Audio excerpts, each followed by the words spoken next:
Just read the line. Okay. I owe you a beer or two, bro. Meet Palle Bo, a digital nomad from Denmark on an epic journey around the world. At the age of 50, he made a bold decision. He sold everything, his house, his car, his furniture, and set out with a quest to visit every single country in the world, documenting everything along the way. This is the Radio Vagabond Podcast.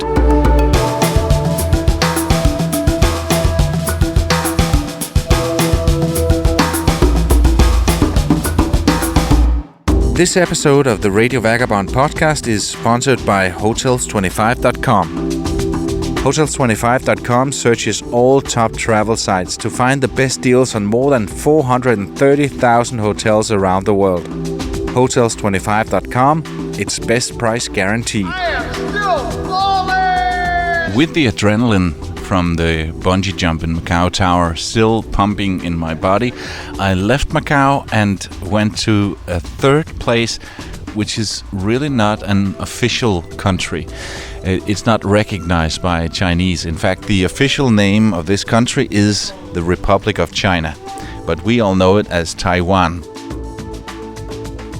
I'm recording this late December 2016.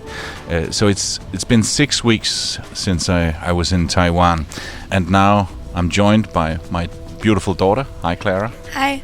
And I never told you the story about my time in Taiwan, did I? No, I don't think so. No, because I had some problems with the flat.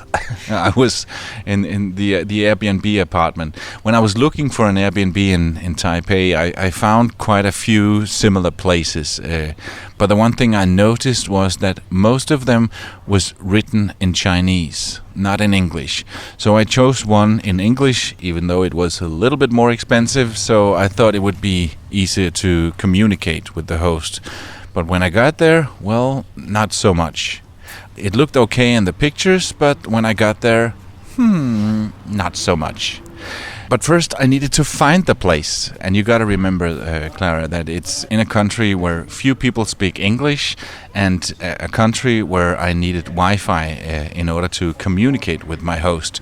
She was not in the country, but she was sent her mother with the key. I only got the address in Chinese, and when I copy-pasted that into Google Maps, it didn't show the exact place. It only showed a hospital close by. So I asked the host, "Are you sure this is the right address?" And she wrote back to me, "You can play the part of my host. You see, I have here is what she wrote." Okay. Show this line I write. It's clear enough. By this, I'm sure that she meant that I should just show this line to the taxi driver and everything would be okay. And then she also wrote, The first floor of the flat is a local beauty salon. Quite big one. You won't miss it. When she wrote, the first floor is a local beauty salon. Where we come from, the first floor is one floor up. It's not ground level. Ground floor and then first floor. So I was imagining in my head that it was a beauty salon on the first floor that I should look for. But then again, I would like to know for sure that the taxi driver would drop me off at the right place. What if he got it wrong? I would be in a whole lot of trouble because I had no idea where to go, and I didn't have the exact address. Also, I would like to go on Google Street View and see a picture of the door, and while I was online, get my host to confirm that this was the right place. So the next day I write again to her and ask her if she has an address that would show the exact place. And she writes, Just the address show the driver. Like I sent you yesterday. Yeah, that's what she wrote. Just the address, show the driver, like I sent you yesterday. I write back to her. Just wanted to see a picture in Google Street View now that I have internet. I won't have that when I stand on the street looking for the right door. Relax. It's easy. So she tells me to relax.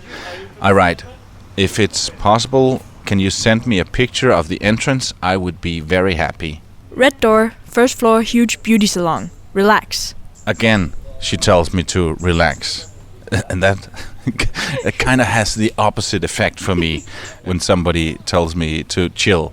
Okay, this was as good as was going to get. I would have to relax and hope that the driver would drop me off at the right place. And thank God he did.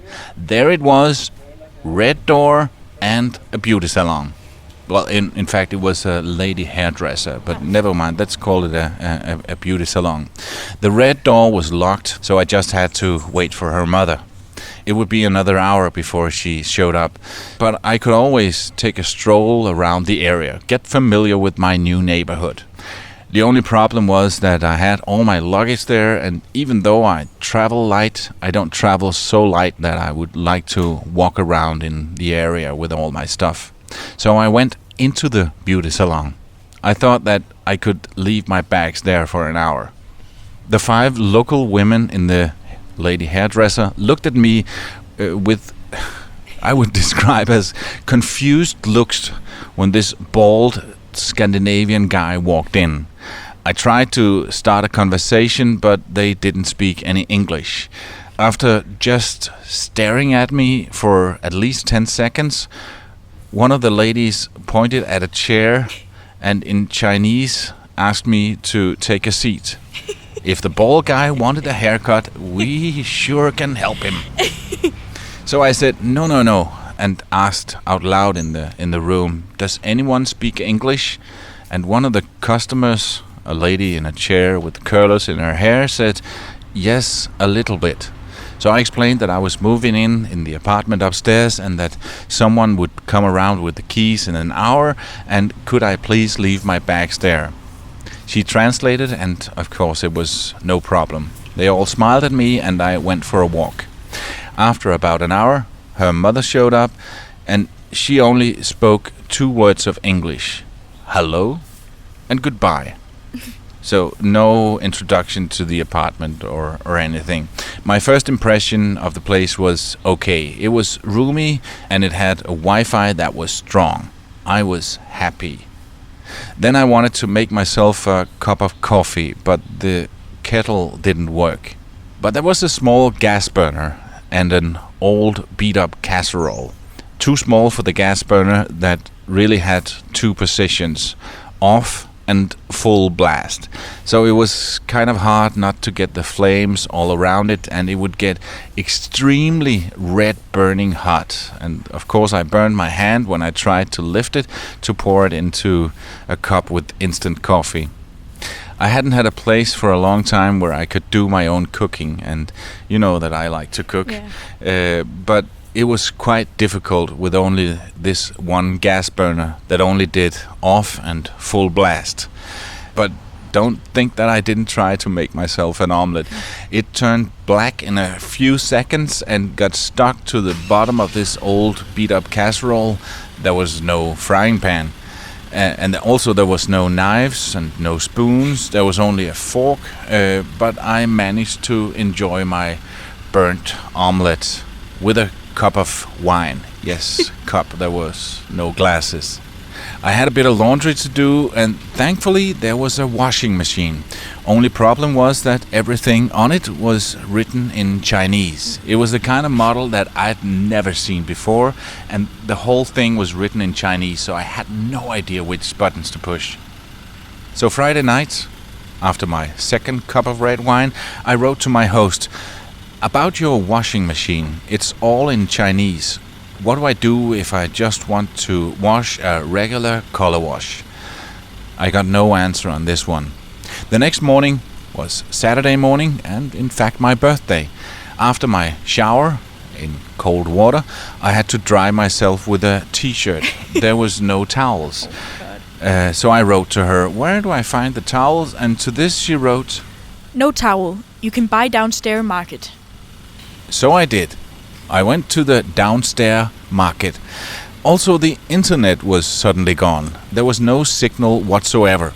I tried rebooting the router by cutting the power and connecting it again. This normally helps, but not in this case. I only got a screen with a lot of stuff written in Chinese. I took a screen dump and went to the local Starbucks to contact my host and ask her what to do, and this is what she said. Can you pass me the website, please?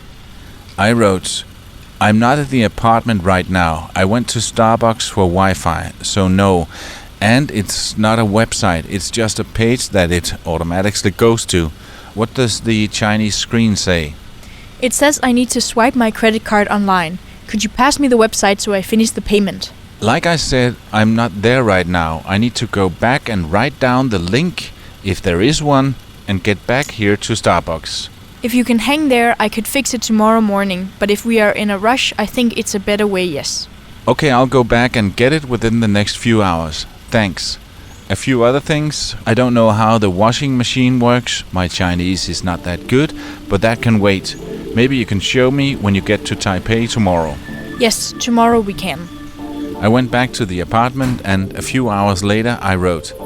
There was no link. It just shows this picture, but the URL is the same as the site I wanted to open. When will you be able to come? I have some work I need to do this weekend that requires internet. Smiley face. There's no URL website? They say above the site you can pay with credit card. Isn't there any link? If by any case you can't pass the link to me, I can be home by 9:30 tomorrow morning. How does that sound? I write, there is no link, but tomorrow morning at 9:30 sounds fine. Smiley face. Thank you so much. Then I decided to go explore the city a bit. It was my birthday and I wanted to make the most of the day. So I went to the metro system. That was actually something that worked perfectly. It was clean and easy to use. There were lines painted on the platform that showed where people should stand in line to let the passengers off before entering, and they actually used the lines. There were no pushing and shoving. Everyone was very polite. I went downtown to the area of the iconic building, Taipei 101. The building was officially the world's tallest skyscraper in 2004 and remained to be so until the completion of the Burj Khalifa in Dubai in 2009. It has 101 floors above ground and 5 basement levels. It was the first building in the world to break the half-kilometer mark in height.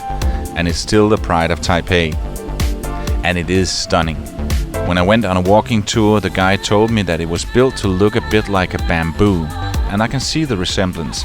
But also the structure is designed to withstand typhoons and earthquakes that are common in this part of the world. The tour company that organizes the walking tours of Taipei also did a pub crawl that same Saturday night. And I thought that might be a fun way to celebrate my first birthday away from friends and family. But since I had an appointment with my host the next morning, she was going to come over and fix the internet by 9:30, I decided to go back and celebrate with a cup of red wine and maybe see if there would be something on TV. Well, I found out that the TV was getting the signal from the internet, so there was not much to see there. In fact, I had an early night and went to bed in my bedroom that was extremely hot because the air condition didn't work. The next morning, I got up early and was ready to finally meet my host, the woman that owns this place. Up until now, we'd only been texting. 9:30 and I was ready.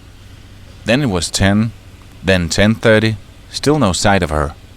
I couldn't write to her, no Wi-Fi, remember? And I never got her phone number, even though I asked a couple of times. Then at 11:30, I decided to go back to Starbucks.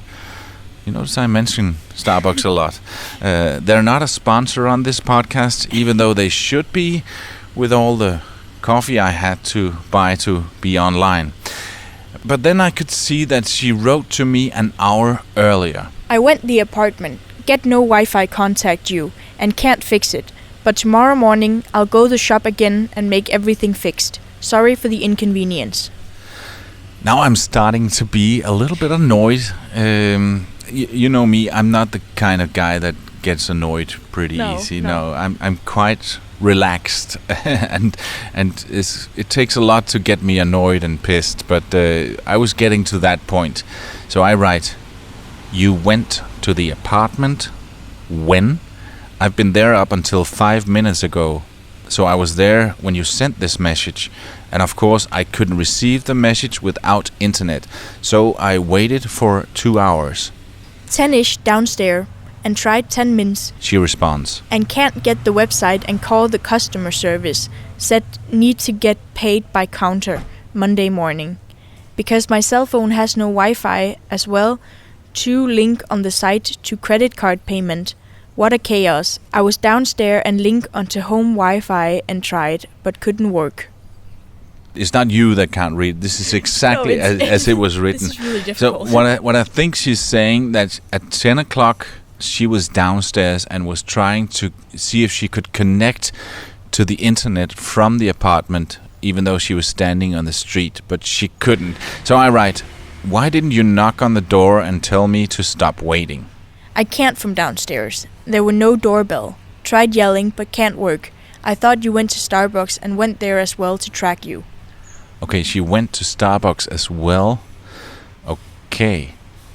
So I write, I just went there now. You should have sent me an SMS text. I don't need internet for that. Can you tell I'm pissed? Yeah, a little bit. Okay, she writes, I should. I didn't think of that part. Truly sorry. You have other plans today? now she's trying to be nice. I think she can feel it too. In fact, I was so annoyed that I just wrote, yes, really hope you can fix it tomorrow. And no smiley face. Oh, And then it's- we know it's bad. Yeah. She writes, Truly sorry. For sure will be fixed up. will be fixed up. Okay. I write, thanks. So she says that she would go and pay by counter Monday morning. And Monday at 12 o'clock, I go back to Starbucks. Still not a sponsor, and write to her. Any news? The engineer go to the flat by 8 p.m. to 9 p.m. tonight. Would you be there that while? I'll call you when they arrive if you have no Taiwan cell. I will be here tonight, 8 to 9, if I can count on him coming. I'll call you 10 minutes before his arrival. Is it okay for you? Thanks.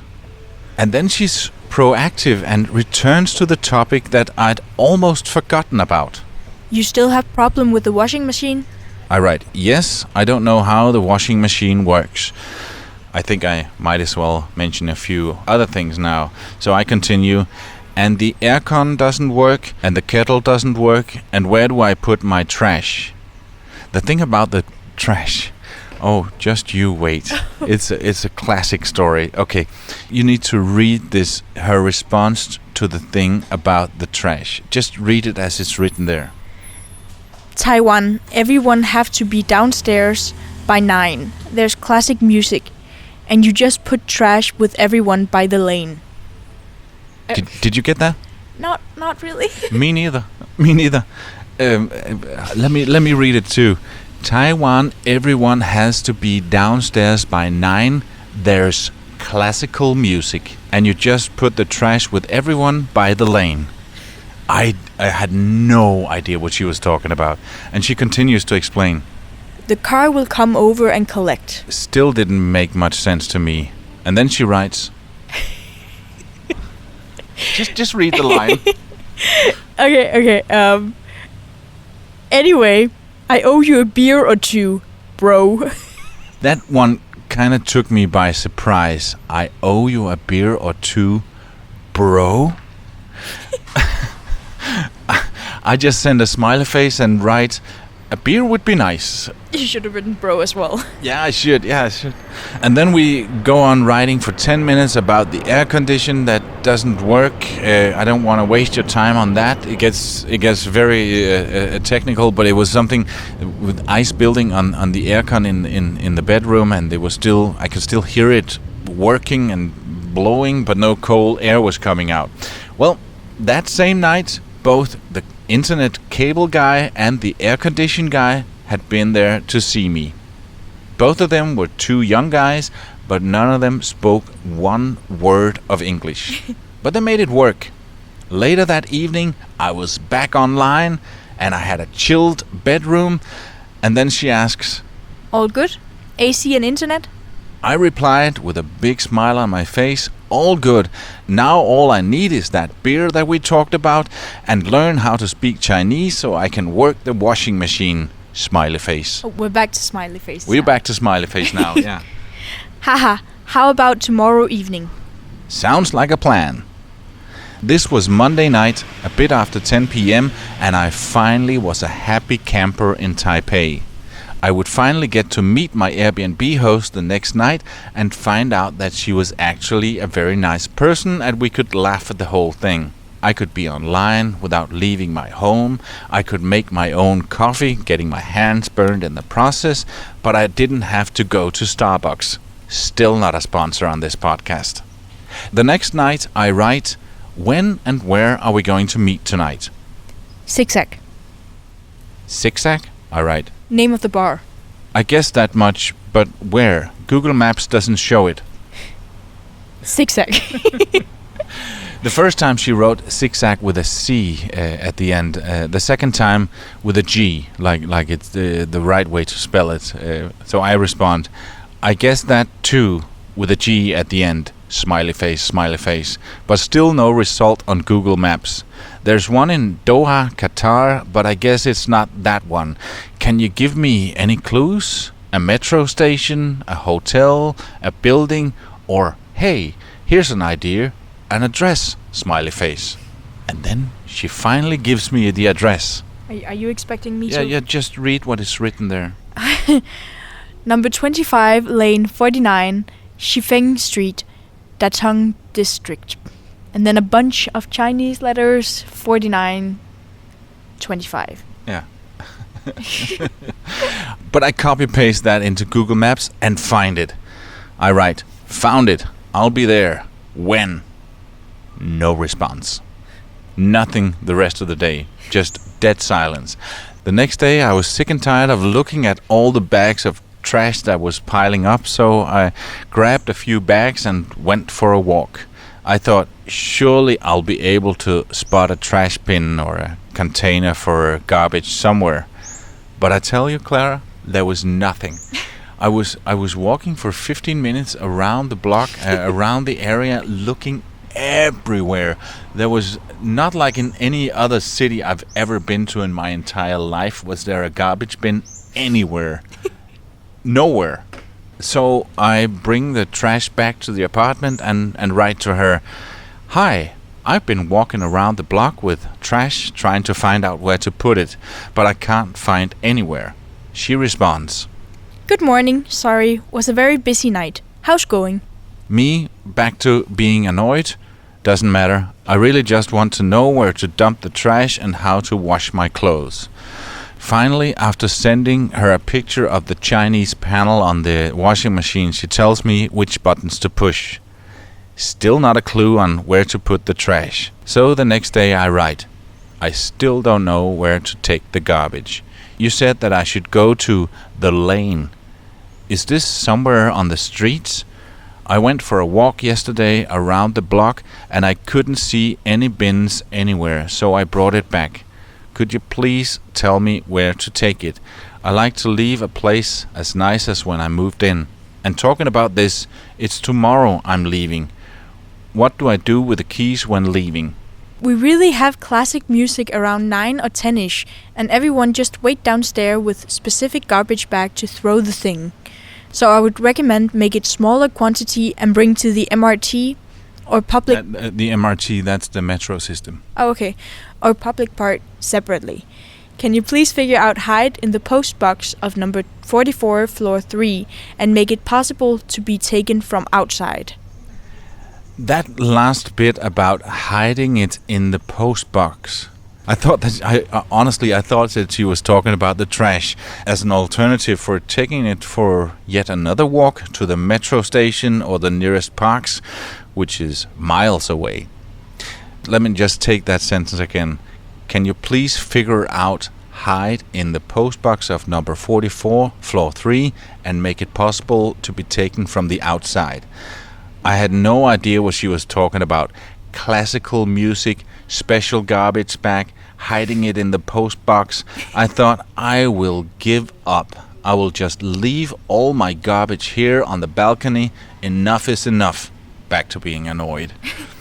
6 hours later, she writes, Have you read my previous message? Smiley face.